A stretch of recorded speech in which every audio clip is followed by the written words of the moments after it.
The reason I want to be a DJ was mainly because I just enjoyed going out when I was a bit younger, and then listening to stuff like Calvin Harris or Diplo kind of made me wanted to pursue that career of making music and getting to making people dance. And then as soon as I kind of became known to this kind of electronic music, I developed my own kind of style, which is minimal tech house.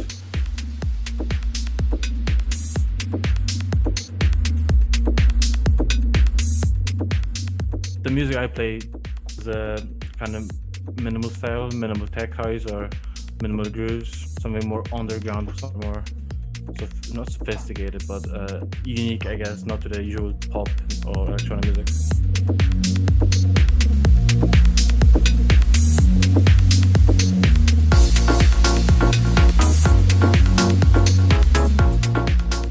Initially, when I started DJing, it was still a bit broad for me. It was very new.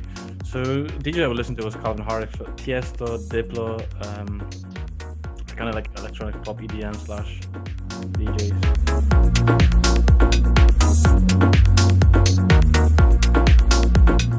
The first event I was playing out was probably the one I made. It was back at home. It was quite successful before summer. Over 100 people came through. And then other events I was playing at is mainly Liverpool. Some few clubs there and there. We had guest DJs coming in. So that was quite good, but nothing majorly too big.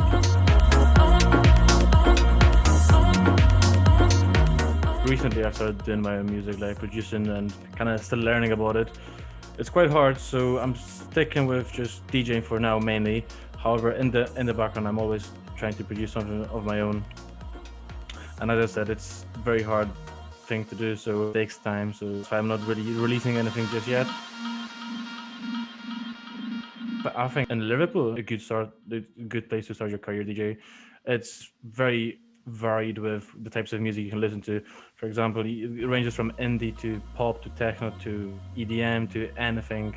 I think a lot of DJs in Liverpool are fairly known now. Like they're actually making the name for themselves around the world. Like for example, a kid from Liverpool is called Sosa. He's making tunes with like Calvin Harris and Michael Bibi and likes of that. So I think Liverpool is a good place to start. Definitely a good place to absorb some kind of new sounds. With COVID and everything that's happening, it's definitely largely affected. Well, first of all, you can't do anything. You can't play out to crowds because of lockdown and restrictions. However, I think a lot of this went onto online platforms and kind of like social media, like live streams on Instagram, Facebook. So I think that kind of helped them build up a new audience in a sense. And I think that's a good way of actually putting your name out there.